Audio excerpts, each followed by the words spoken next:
자, 이제 부동산 총론을 보겠습니다. 자, 드디어 이제 오늘은 이제 총론이고요. 이제 수업을 들어가는 겁니다. 다음 주에는 이제 경제론 수요 공급을 수업을 하게 될 겁니다. 총론에서 주로 출제되는 주제는 부동산이 뭐냐 하는 거예요. 부동산 개념. 올해도 여기서 출제가 됐고요. 또 부동산 분류 여기서도 출제가 됐고요. 세 문제 정도 출제된다 그랬죠 아까. 그다음에 부동산 특성이라는 게 있어요. 그다음에 부동산 속성 하는 게 있고요. 대체로 이게 한 문제 정도 출제됩니다. 요거는 이제 한 문제까지는 아니라도요. 한 문제 정도라고 생각하시면 돼요. 간혹가다는 이제 두 개 합쳐서 한 문제가 나올 수도 있거든요. 그리고 얘는 한 10분의 1 정도예요. 중요도가 좀 낮죠. 중요도가 낮은데 이 중에서 공간성이라고 하는 것은 조금은 그래도 신경을 써야 돼요. 이게 원래 출제될 거라고 예상을 했는데 안 돼가지고 제가 체면을 많이 구겼어요. 왜냐하면은 10분의 1인데 이 10년간 출제 안 되다 원래 출제되면 이게 다시 10분의 1이 되는 거였어요. 근데 이게 원래 마저 출제가 안 됐기 때문에 이제 지난 10년간 한 번도 출제가 안 된 단원이 돼버렸어요. 그러니까 이럴수록 이거는 이제 출제 가능성은 점점 더 높아진다라고 볼 수 있죠. 천년 만년 계속 출제가 안 될 수는 없으니까 어느 정도는 이제 출제될 수 있다 이렇게 보시면 돼요. 근데 이 부분은 부동산 특성은 난이도가 높습니다. 난이도가 높고 분량도 많은 편이에요. 그러니까 이런 거는 어떻게 해야 돼요? 일단은 패스를 하는 거죠.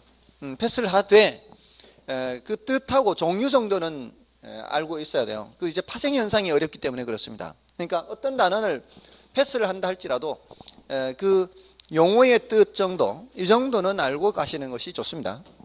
그런 정도로만 할 것이기 때문에 너무 많은 시간을 들일 필요가 없습니다.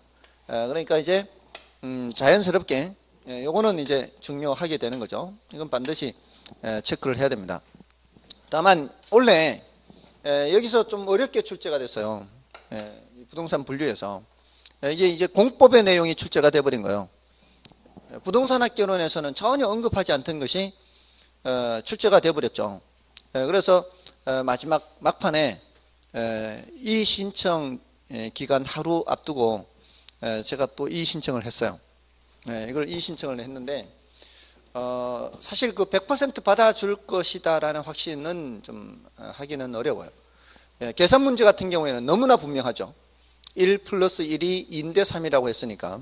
그래서 앞 시간에 말씀드렸던 그 계산 문제 이 신청은 받아주지 않을 수가 없을 것인데 이거는 이제 이렇게 볼 수가 있어요. 부동산을 분류를 하는데 부동산학개론, 개론이라는 게 넓다 그랬잖아요. 넓으니까 이게 부동산 이용 활동상의 분류도 있고요. 공법에서 분류도 있거든요. 공법. 그 공법에 이제 2차 과목에서 분류가 있어요. 거기에 2차 과목에 건축법의 분류도 있습니다. 건축법의 분류가 29가지인가 뭐 30가지 해서 자동차 관련 시설, 무슨 위락 시설 뭐 이런 게 있거든요. 이거를 공법에서 공부하는 것이지 개론에서 하는 게 아니거든요. 그리고 공법에서 그 범위가 여기서 출제하겠다라고 해서 이미 출제 범위가 정해져 있어요. 근데 개론에 출제했다는 거죠, 이걸.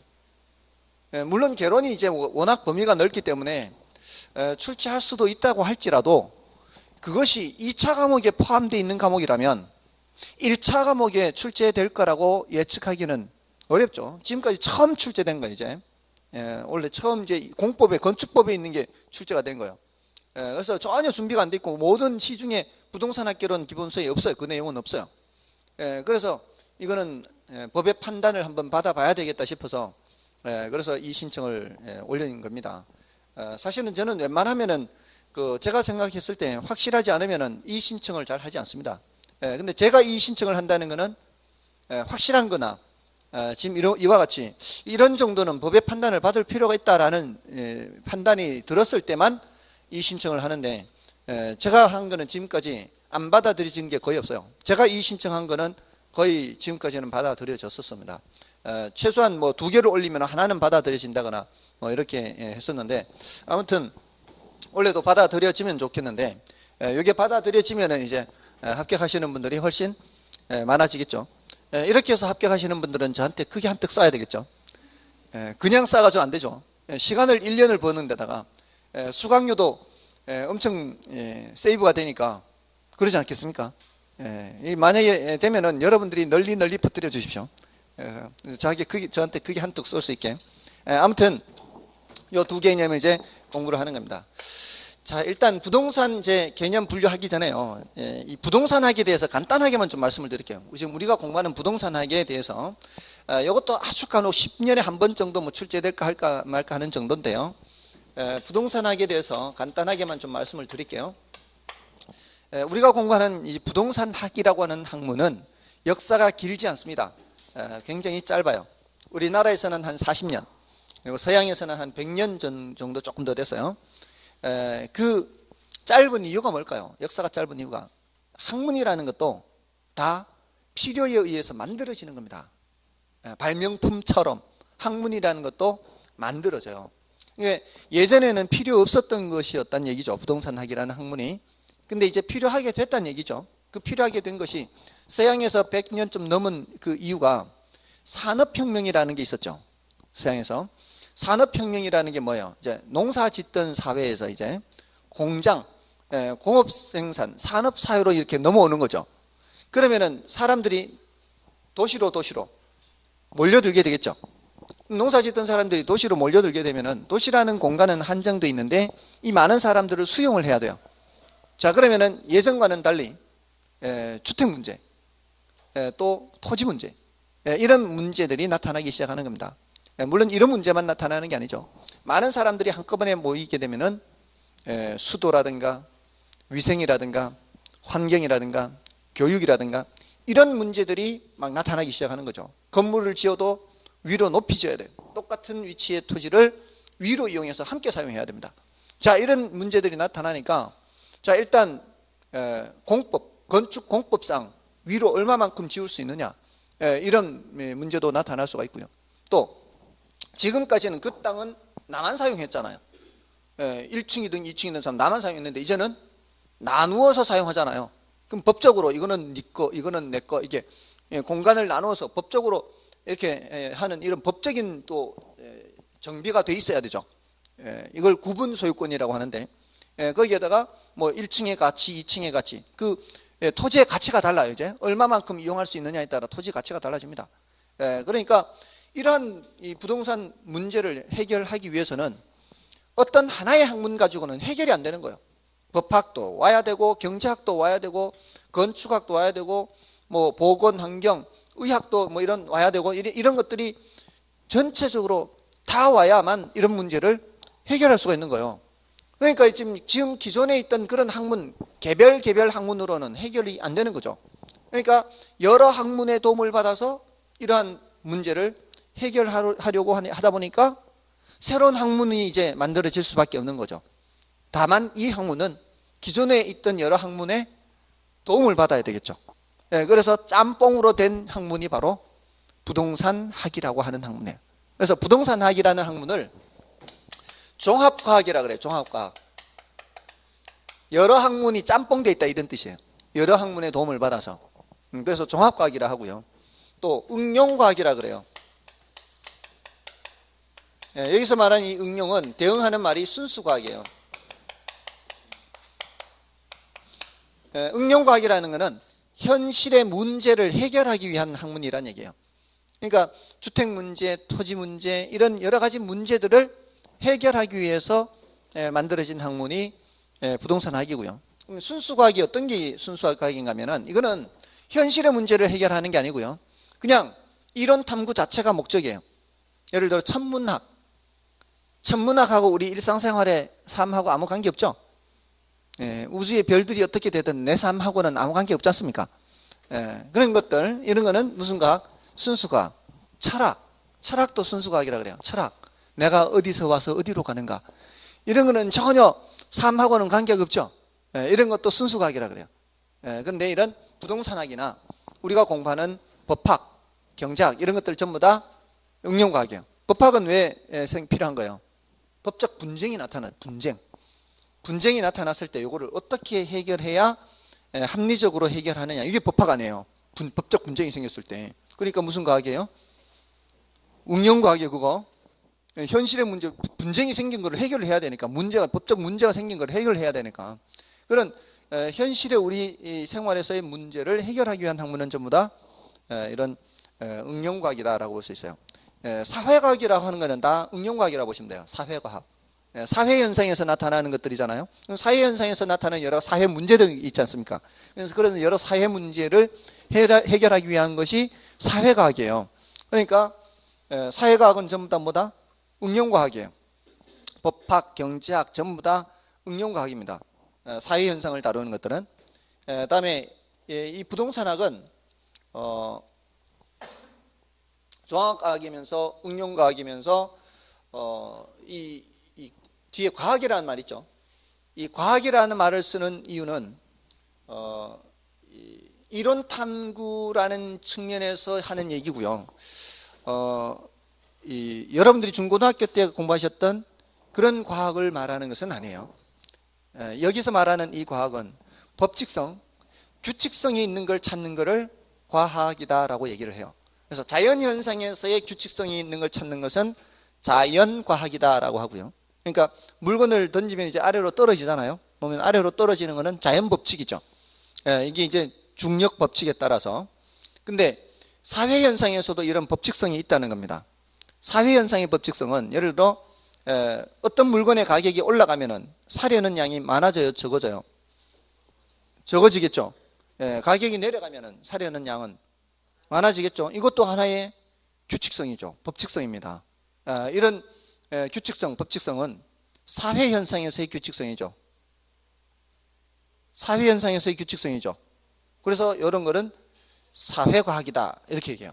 자연현상에서의 규칙성을 찾는 것은 자연과학이다.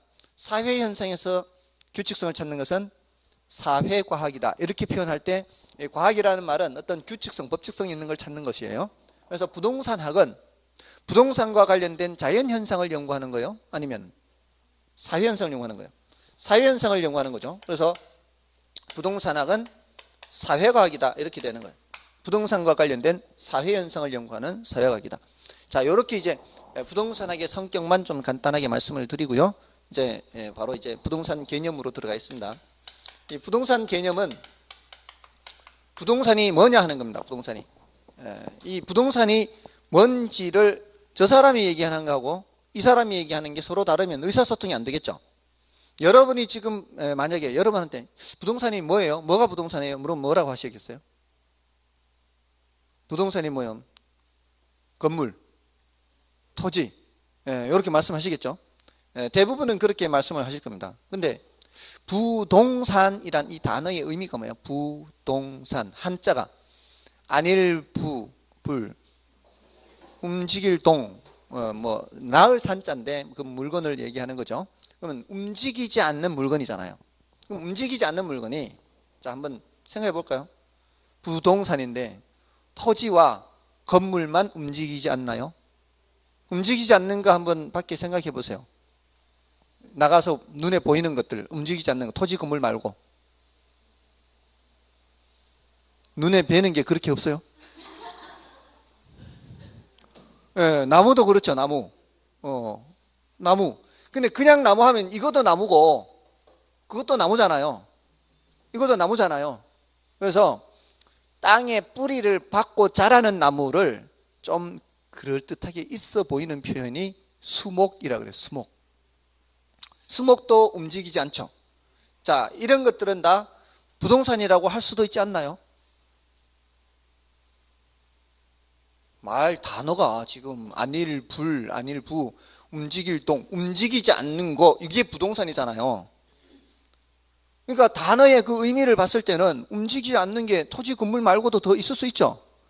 그러니까 지금 벌써 이게 사람마다 달라질 수 있는 거예요. 토지 건물 말고 뭔가 부동산이 있을 것 같다는 거죠. 그러니까 저 사람이 얘기하는 부동산과 내가 얘기하는 부동산이 똑같아야 되죠. 의사소통이 안 되면 학문의 발전이 있을 수가 없어요. 이러면 다툼이 있을 수 있고요. 제가 예전에 지금도 맞벌이지만 예전에 서울에서 애는 이제 제가 집에 맡겨놓고 이제 둘만 있을 때 제가 보통 늦게 나가요. 출근을 할 때 10시까지 가면 되니까. 10시부터 수업 시작이잖아요. 와이프는 9시 전에 이제 출근을 해야 되니까 먼저 나가거든요. 그러니까 주로 이제 아침 설거지를 제가 하는 편이었어요. 근데 그날은 설거지 거리가 그렇게 많지 않아서 그냥 두고 갔더니 이제 제가 집에는 늦게 들어간단 말이에요. 밤 10시 반에 수업 마치고 들어가니까 12시 거의 돼서 들어가니까 갔더니 막 와이프가 뿔이 나가지고요. 산더미 같은 설거지를 자기가 다 했다는 거예요. 그래서 제가 그게 무슨 산더미냐, 얼마 되지도 않는데 했더니만 눈을 부릅뜨면서 그게 산더미가 아니고 뭐냐는 거예요. 그래서 제가 그랬어요. 야, 앞으로 말 똑바로 하자. 이제 싱크대 위로 올라오면 산더미, 싱크대 밑으로 내려가면 산더미 아닌 거다. 제가 봤을 땐 분명히 싱크대 밑에 위로 올라오지도 않았어요. 얼마 되지도 않는데 산더미 같은 설거지를 자기가 다 했다는 거예요.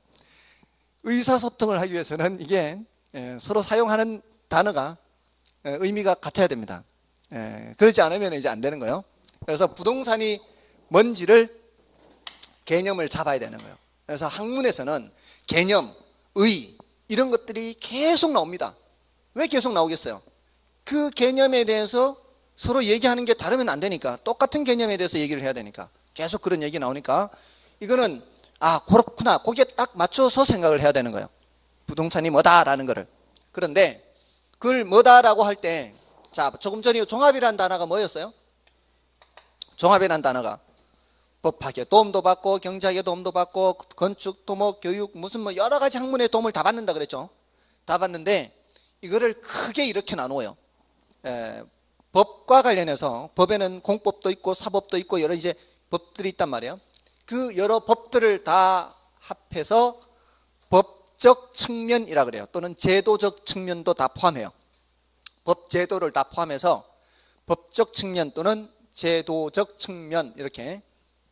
그다음에 경제학만 있는 게 아니고요.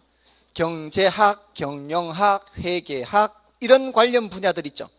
이런 관련 분야를 다 포함해서 경제적 측면이라 그래요. 경제적 측면.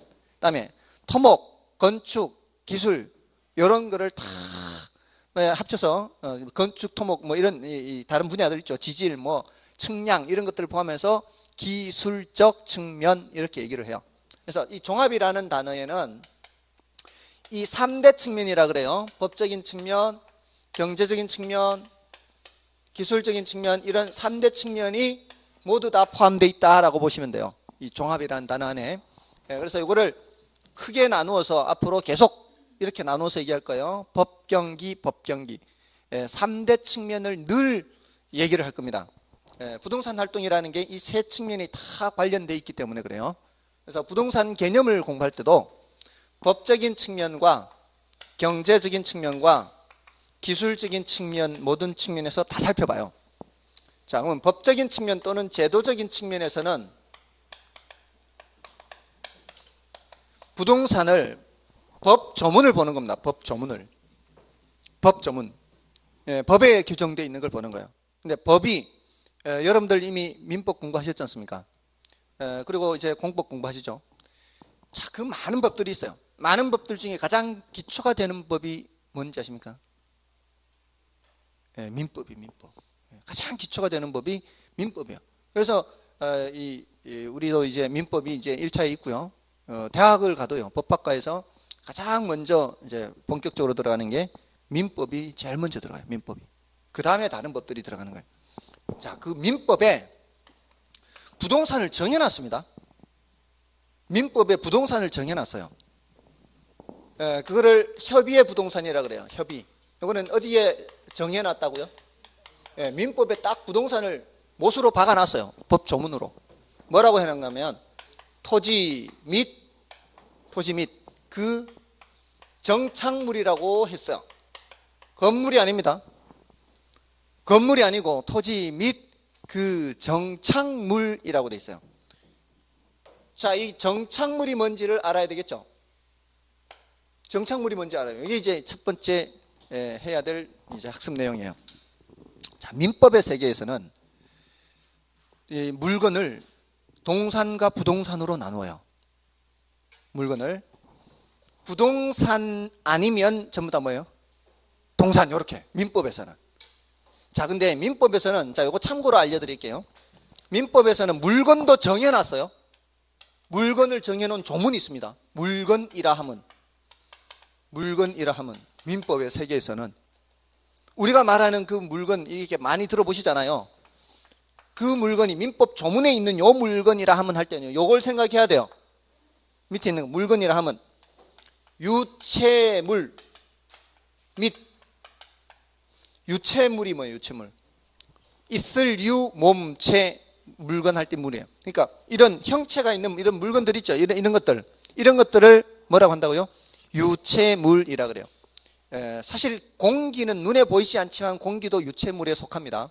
이렇게 공기가 있는지 없는지는 뭘로 보면 알 수 있어요? 비닐종이에다가 바람을 넣어보면 이렇게 부풀어 있으면 공기가 많고 쪼그라들면 공기가 적잖아요. 그것도 유체물에 속합니다. 유체물, 그런 게 다 유체물이에요. 그러니까 기체, 고체, 액체 전부 다 유체물이에요. 그런 유체물 및 전기, 기타 관리할 수 있는 자연력.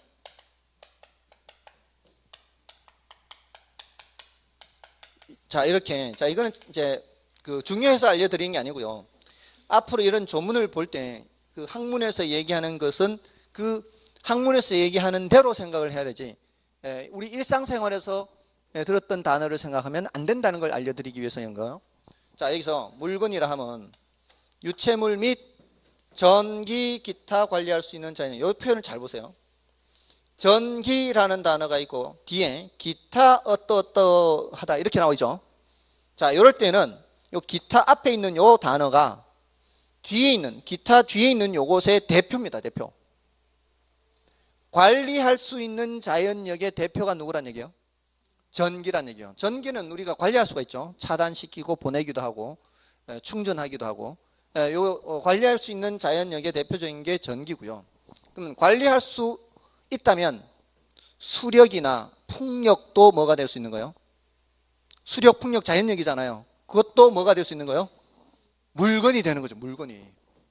관리할 수 있다면 그런 자연력도 물건이 되는 거예요. 자, 그러면 민법상 전기가 물건이에요, 아니에요? 민법상 전기는 물건이라는 겁니다. 이 빛이 아니죠. 전기는 빛이 아니고요. 이 전기가 빛으로 바뀐 거죠. 지금 전기는 확인하려면 만져보면 되죠. 그게 물건, 전기가 민법상으로는 물건이라는 얘기예요. 자, 그런데 그 민법에서 물건을 뭐로 나누고 있다고요? 부동산과 동산으로 나누고 있다고요. 부동산과 동산으로. 근데 우리는 이제 부동산을 공부하니까 부동산이 아니면 뭐가 되는 거예요? 동산이 되는 거죠. 그럼 자, 그러면은 우리는 뭐를 파악을 해야 돼요? 토지는 너무나 분명하니까 됐고, 토지에 붙어 있는지 아닌지 이것만 보면 되는 거예요. 토지에 붙어 있는지 아닌지만 알면은 나머지는 다 동산이고, 이제 붙어 있으면 뭐고? 부동산이 되는 거죠. 붙어 있으면 부동산. 정착물도 이제 부동산이 되는 거죠. 자, 그러면 전기는 부동산일까요, 아닐까요? 전기가 토지에 붙어 있는 거예요, 아니에요? 이렇게 토지에 붙어 있는 게 아니잖아요. 그럼 부동산이 아니죠. 그럼 뭐란 얘기예요? 동산이요. 그럼 민법상 전기는 뭐가 되는 거예요? 동산이 되는 거죠. 그렇게 따져야 된다는 거예요. 그래야 공부를 잘하고 시험을 잘 볼 수 있어요. 요 민법의 조문에 따라서 해석을 해야 되니까. 됐나요? 자, 앞으로 이제 그렇게 해야 되는 거예요. 자, 그럼 이제 정착물이 뭔지를 봐야 되는데, 정착물 땅에 붙어 있는 거라 그랬죠. 자, 땅에 붙어 있는 게 아까 수목도 있고, 건물만 붙어 있는 게 아니고 수목도 붙어 있고, 또 뭐가 있을까요? 정말 눈에 뵈는 게 없어요? 나가서 걸어가다 보면 보이는 게 없나요? 간판. 간판 어디? 건물에 붙어 있는 거요? 땅에 붙어 있는 거예요. 광고탑 이런 거는 이제 붙어 있죠. 광고탑. 이렇게 땅에 이렇게 해서 이 탑 올라가는 거, 땅에 붙어 있는 거. 또 없어요? 전봇대, 가로등, 도로. 이 도로 이런 것들은 이제 구축물이라 그래요. 붙어 있죠, 땅에 붙어 있습니다. 자, 그런데 땅에 붙어 있습니다. 분명히 붙어 있는데, 만약에 전봇대 위치가 잘못됐다면 그를 옮겨서 위치를 바로 잡아 이용하는 데 지장이 있을까요, 없을까요? 지장 있어요, 없어요? 지장, 못 옮겨요, 이거? 전봇대 위치를. 예. 그러니까 옮겨서는 이용을 못 하느냐 이거죠. 아스팔트 잘못 깔았을 때, 아스팔트 다시 잘못 깔았을 때 그걸 떼는 거를 다른 데 가서 붙여서 사용할 수 있나요? 아스팔트를 떼가지고 딴 데 가서 사용할 수 있어요? 이건 안 되죠. 자, 이렇게 따져야 돼요. 만약에 이 물건, 이게 동산이죠, 이거. 이 물건 딴 데 옮겨서 이용할 수 있어요, 없어요? 있잖아요. 이 동산의 특징이 바로 그거라는 거죠. 자리를 옮겨서 이용하는데 지장이 있느냐, 없느냐. 근데 아스팔트 같은 경우에는 구축물은 떼가지고 딴 데 가서 이용 못 하죠. 이러면은 정착물이라고 봐야 돼요. 그 자리에 고정되어 있다고 봐야 되죠.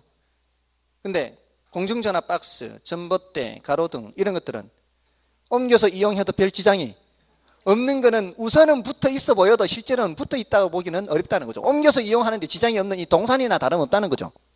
근데 건물 옮겨서 이용할 수 있나요? 안 된단 말이에요. 그러니까 그렇게 따지면 되는 거예요. 땅에 붙어 있는지 안 붙어 있는지. 우선 붙어 있는 거 가지고 따지는 게 아니라 옮겨서 이용하는데 별 지장이 없는 거는 그거는 동산인 겁니다. 맞죠? 그렇게 따지는 거예요. 자, 근데 수목, 아까 수목이 옮겨서 심어서 자라게 할 수는 있어요. 근데 그게 이렇게 보시면 돼요. 그 물건의 효용이 끝날 때까지 그 자리에 있어야만 되는 거. 그 자리를 벗어난다는 거는 그 물건의 죽음을 뜻한다면은, 그 자리를 벗어나는 게 그 물건의 죽음을 뜻하는 거라면은 그 물건은 정착물이에요. 근데 그 물건이 그 자리를 벗어나도 별로 지장이 없다 이러면은 정착물이 아니거든요. 근데 나무는 분명히 옮겨 심을 수는 있어요. 옮겨 심을 수는 있는데 수많은 수목을 생각해야 돼요. 그 수많은 수목들이 그 자리를 벗어난다는 건 대부분 뭐예요? 베어져서 없어지는 거죠. 대부분의 수목들은. 그러니까 수목은 뭐로 봐야 되는 거예요? 수목은 정착물로 봐야 되는 거예요. 그 수목은 그 자리를 벗어난다는 것은 곧 죽음을 뜻하는 것이기 때문에 예외적으로 옮겨 심는 거 보시기도 하죠. 그래서 그런 경우는 따로 얘기를 하는 거예요. 예를 들어서 가시개 수목이라고 해서요. 정원수 파는 집에 임시로 심겨져 있는 나무 있죠. 정원수 파는 집에 임시로 심겨져 있는 나무. 이거는 주인 만나면 이제 옮길 것이 예정돼 있잖아요. 옮길 것이 이미 예정돼 있는 이런 정원수 파는 집에 있는 그런 나무는 동산이 되는 거죠.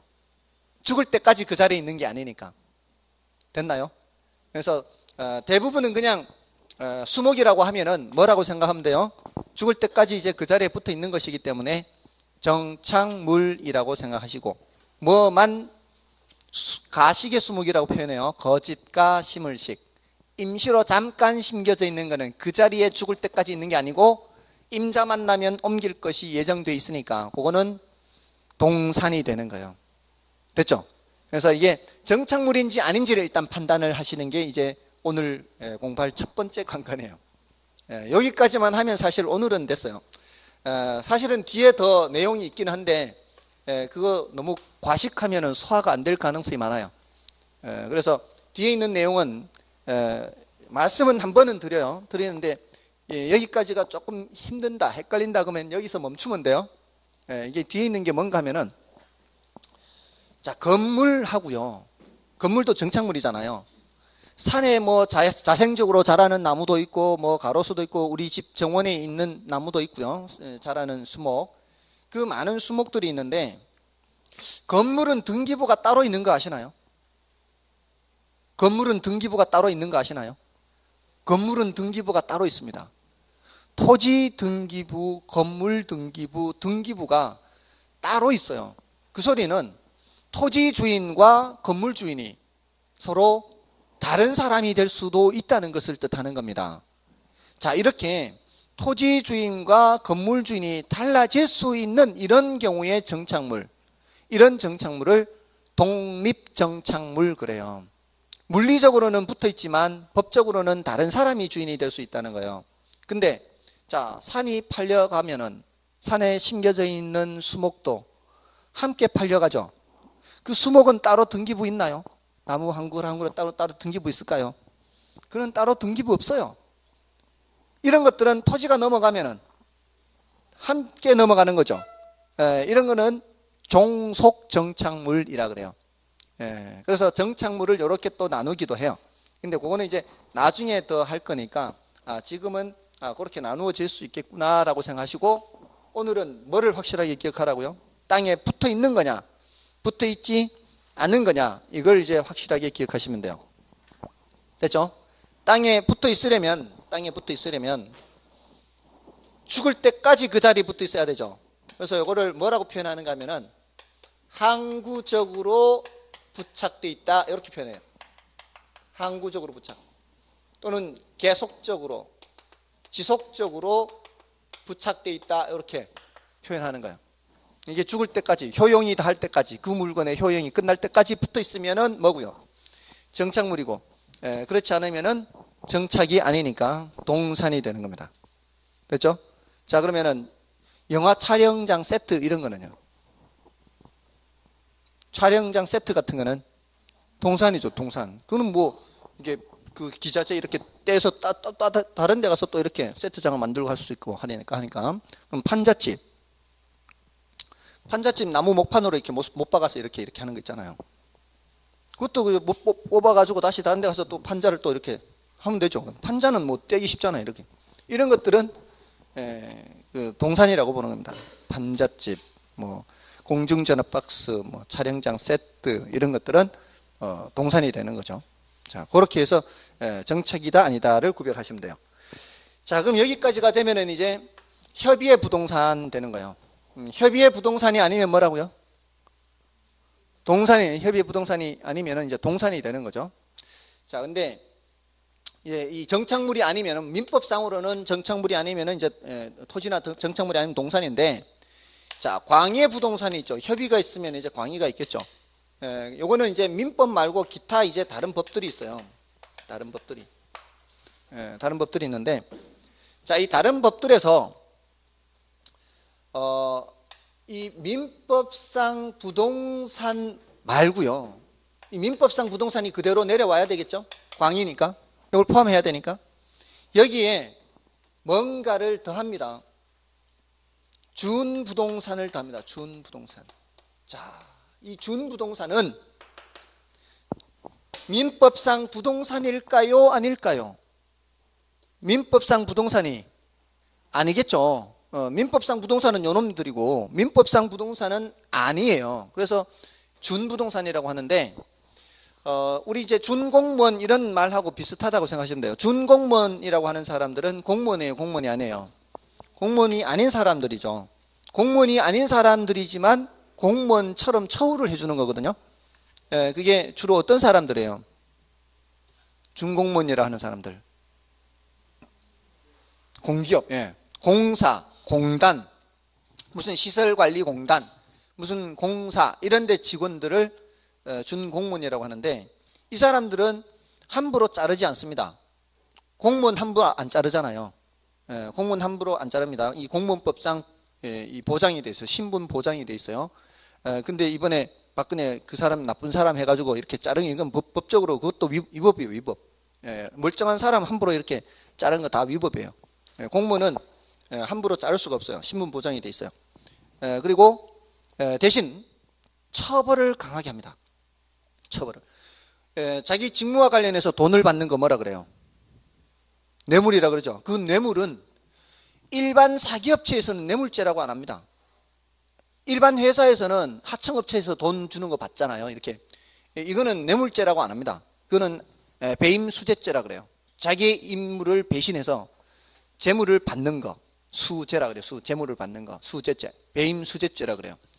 뇌물죄하고 배임수재죄는 똑같은 행동이에요. 행동은 똑같은데 민간에서 했으면 배임수재죄고요, 공무원이 했으면 그는 뇌물죄. 이걸 신분범이라 그래요. 신분범. 그러니까 신분범이라는 건 그러한 지위에 있는 사람만 그런 처벌을 받아요. 근데 이게 행동은 똑같은데 처벌이 엄청 셉니다. 뇌물죄가 엄청 세요. 근데 공기업의 직원들도 뇌물죄와 똑같은 수준으로 처벌을 합니다. 신분을 보장하는 대신에 처벌도 그렇게 강하게 하는 거죠. 그러니까 뭐라고 하는 거예요? 준공무원이라고 하는 것입니다. 공무원은 아니지만. 자, 여기서도 마찬가지예요. 민법상 부동산은 아닌데 민법상 부동산처럼 처우하는 게 있다는 얘기죠. 자, 그게 뭔가 하면은 이 부분 설명드릴 때 이제 어려워요, 제가. 왜냐하면은 여러분들이 민법이나 공시법에서 배울 거를 제가 미리 말씀을 드려야 되기 때문에 그래요. 어떤 단어가 있는가 하면은 공시방법이라는 단어예요. 공시방법. 이 공시라는 게 이 시자가 보일 시자예요. 보여주는 거예요. 보이게 하는 거. 드러내 보이는 거예요. 뭘 드러내 보이는가 하면은 그 소유권이라든가 그 권리 관계를 드러내 보이는 거를 공시방법이라 그래요. 자, 제가 오늘 아침에도 이제 집에서 작업 나왔습니다. 자, 그 집에 열쇠를 들고 다니면서 경우에 따라 사람들 초대도 하고 잠도 자고 제 물건도 거기 보관하고 있어요. 이러한 상태를 뭐라고 하는가 하면은 점유라 그래요. 점유.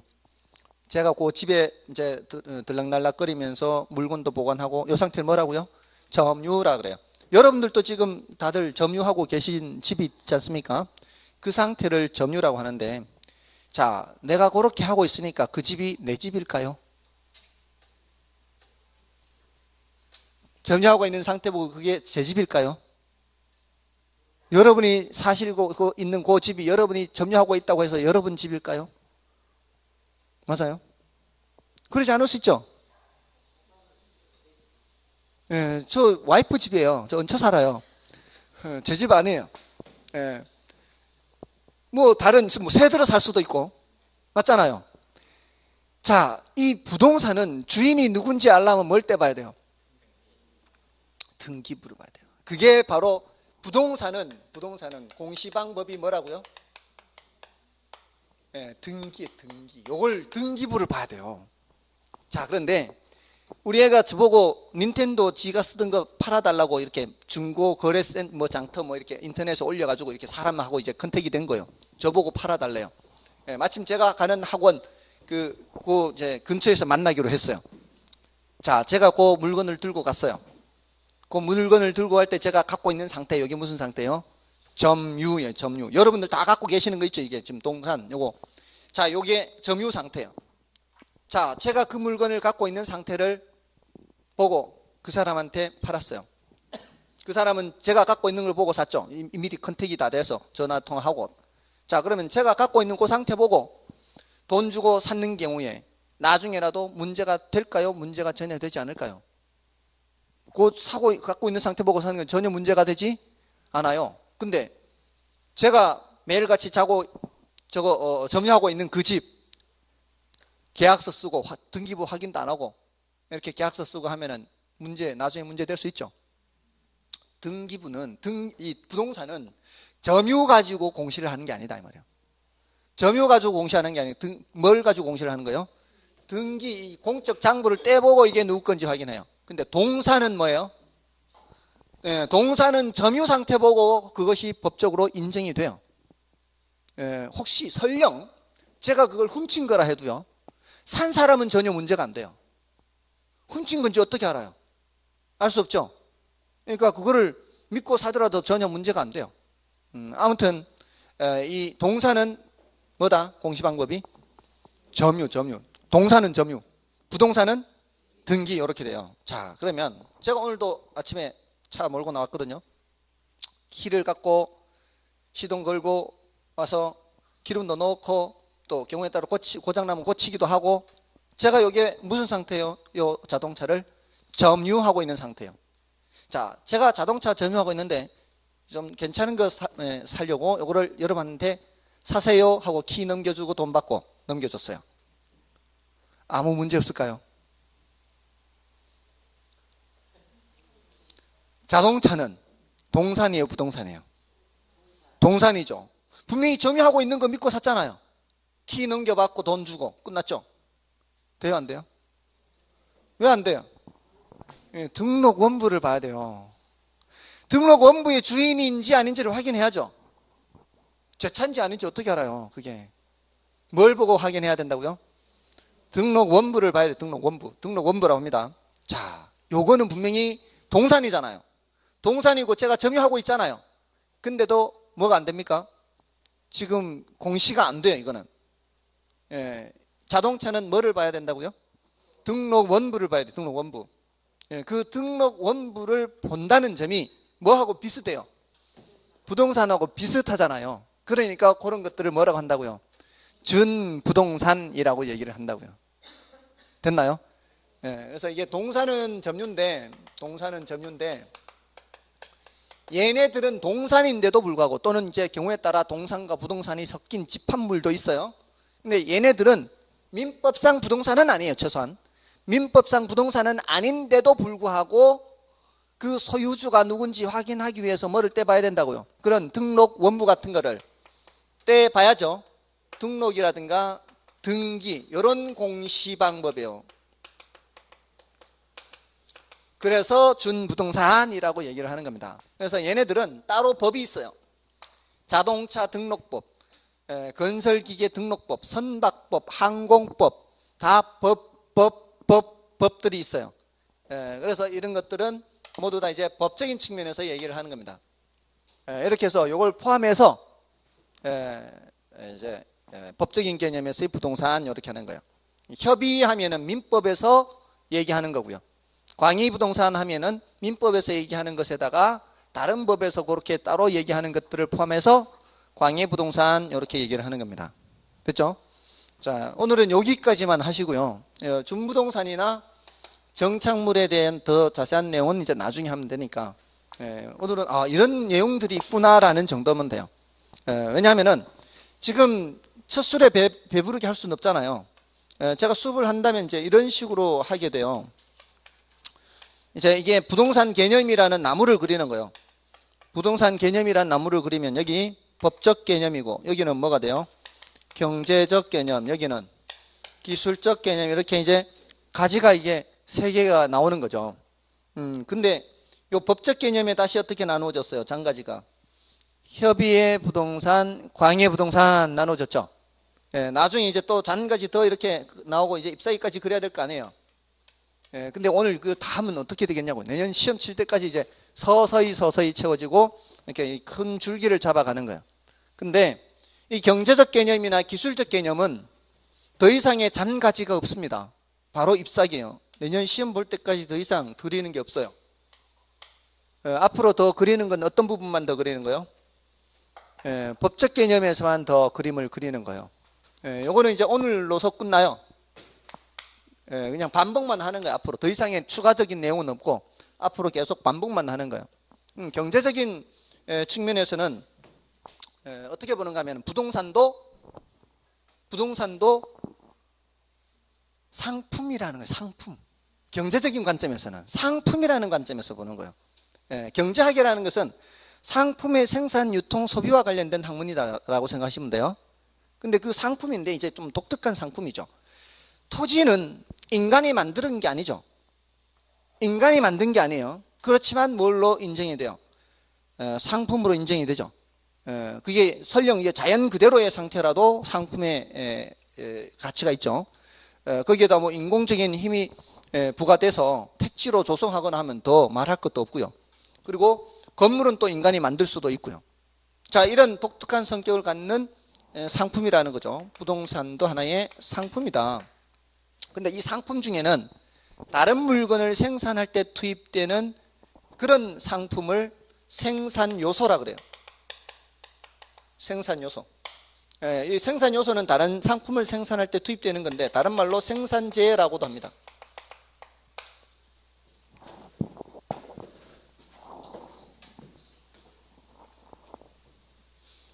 자, 생산재 이렇게 하고요. 예를 들어서 농민이 농사 짓기 위해서 땅 사요. 그는 그 땅이 뭐로 사용되는 거예요? 생산 요소로 사용되는 거죠. 또 아파트 건설업체에서 택지 분양 받아가지고 거기 아파트 지어서 분양해요. 그때 그 토지는 생산 요소가 되는 거죠. 제가 벤츠 자동차를 사서 누가 긁을까 봐 걱정스러워서 차고를 짓기 위해서 토지를 샀어요. 이건 뭘까요? 어떤 다른 상품을 생산하기 위해서, 판매하기 위해서 이렇게 하는 거예요? 토지를 살 때? 그게 아니죠. 그냥 이제 차고 지어서 그냥 내 차를 보관하기 위해서 이렇게 토지를 사는 거는, 이거는 소비재가 되겠죠.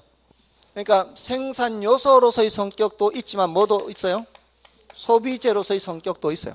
그리고 중요한 자산이 되기도 하고 자본이다라고 표현하기도 해요. 경우에 따라. 이런 단어들은 경제적인 측면에서 얘기하는 거예요. 이번 시험에도 이렇게 나왔어요.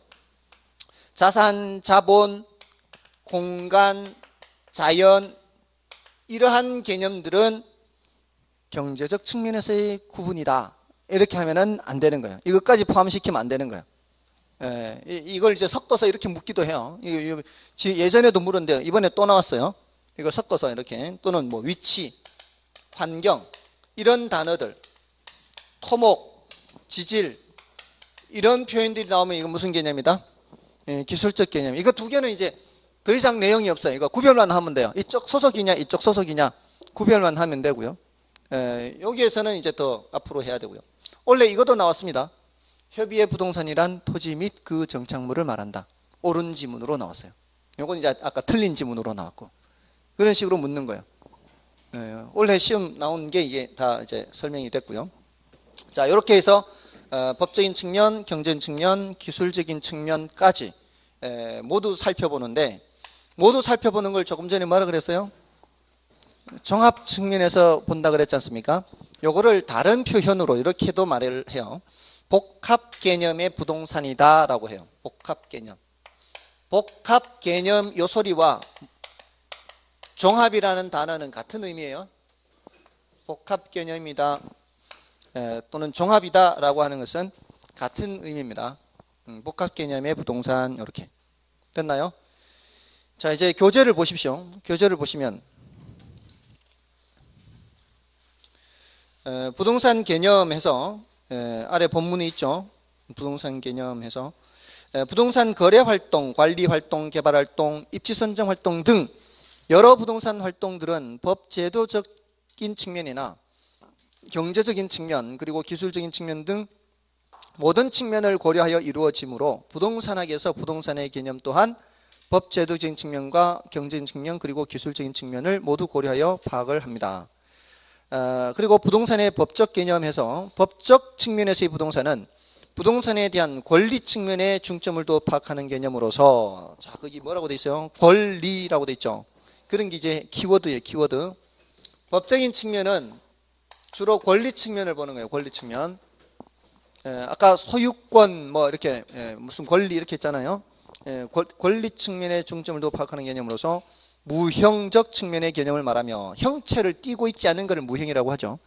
수많은 법 중에서 민법상 개념인 협의의 부동산과 민법 이외의 여러 법률에서 민법상 부동산에 준하여 취급하는 준부동산을 포함하는 광의 부동산으로, 광의 개념으로 구분이 되죠. 그래서 협의의 부동산에서 뭐라고 되어 있어요? 그 첫 번째 줄에 토지와 그 정착물 하고 있죠. 토지는 너무나 분명해서 여러분들이 그 내용을 읽어보시면 돼요. 넘어가셔서 정착물을 보십시오. 정착물에서는 정착물에 의해서 뭐라고 되어 있어요? 정착물은 사회 경제적인 면에서 토지에 부착되어 계속적으로 이용, 여기는 계속적이라고 되어 있죠. 아까 항구적, 지속적이란 말도 가능하다 그랬죠. 항구적, 지속적. 그게 의미가 뭐라고요? 그 물건의 효용 가치가 다할 때까지 그 자리에 붙어 있는 것, 이게 바로 계속적으로 이용된다고 인정되는 물건으로서 이동이 곤란한 것을 말한다. 정착물에는 사회적, 경제적으로 독립된 물건으로 인정되는 독립물, 독립정착물과 토지의 일부로 취급되는 부속물, 종속정착물이 있다. 자, 아까 여기까지 말씀드렸죠. 그 밑에 반가로 2번, 반가로 3번은 이제 나중에 할 거라고요. 독립물과 부속물, 요거 종속정착물과 독립정착물은 나중에 할 거니까 지금은 그냥 패스하고 지나가셔도 돼요. 만약에 읽어서 헷갈린다 그러면은 안 읽느니만 못해요. 그러니까 지금 여기까지만 하고 지나가셔도 돼요. 그 다음에 밑에 광해 부동산도 괄호 1번에 광해 부동산이란 협의의 부동산에 뭘 포함한 것? 준부동산을 포함한 것이고, 준부동산은 이 괄호 2번에요. 그 성질상 부동산으로 볼 수 없어요. 자동차, 부동산 아니잖아요. 건설기, 부동산 아니에요. 그렇지만 그 재화의 성격이나 관리 입장에서 볼 때 그 자동차 등록해놓고 넘버 적어놓고 이렇게 관리를 해야 될 거 아니에요. 그런 입장에서 볼 때는 등기 등록이 불가피하므로 등기 등록이 키워드라고요. 준부동산, 이게 민법상 부동산은 아니지만 등기 등록이 불가피하므로 이를 광해 부동산에 포함시키고, 그 밑에 괄호 3번은 구체적인 거거든요. 그거는 나중에 이것도 이제 나중에 한다고요. 자세한 거는 그러니까 잎사귀 같은 건 나중에 그릴 거니까 이렇게 하시고요.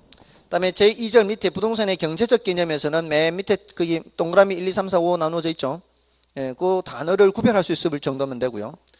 기술적 개념에서도 마찬가지예요. 그 세 번째 줄에 동그라미 1, 2, 3, 4, 5 이렇게 나누어지고 있죠. 그걸 구별만 하면 돼요. 더 이상의 내용은 없습니다. 다음에 제4절에 뭐라고 돼 있죠? 복합 개념의 부동산이라고 돼 있죠. 이거는 법적인 측면과 경제적인 측면과 기술적인 측면을 모두 살펴볼 때 복합 개념의 부동산이라고 얘기를 해요. 근데 그 중에서 무형적 측면과 유형적 측면을 모두 고려 이렇게 나오고 있죠. 무형적 측면은 얘네들을 무형적 측면이라 그래요. 여기서 요 두 가지. 요거는 앞으로 이제 경제적인 측면 하면 주로 가치나 가격 요런 얘기가 나와요. 가치, 가격 요런 얘기 나오면 뭐고요? 경제적 측면이고요. 또는 수익이나 비용, 돈 들어오고 나가는 거 이런 거 관련된 거는 경제적 측면이고 권리 측면을 주로 보는 거는 법적 측면. 얘네들은 다 무슨 측면? 무형 측면이에요. 무형. 이거는 무형이죠. 이건 무형 측면.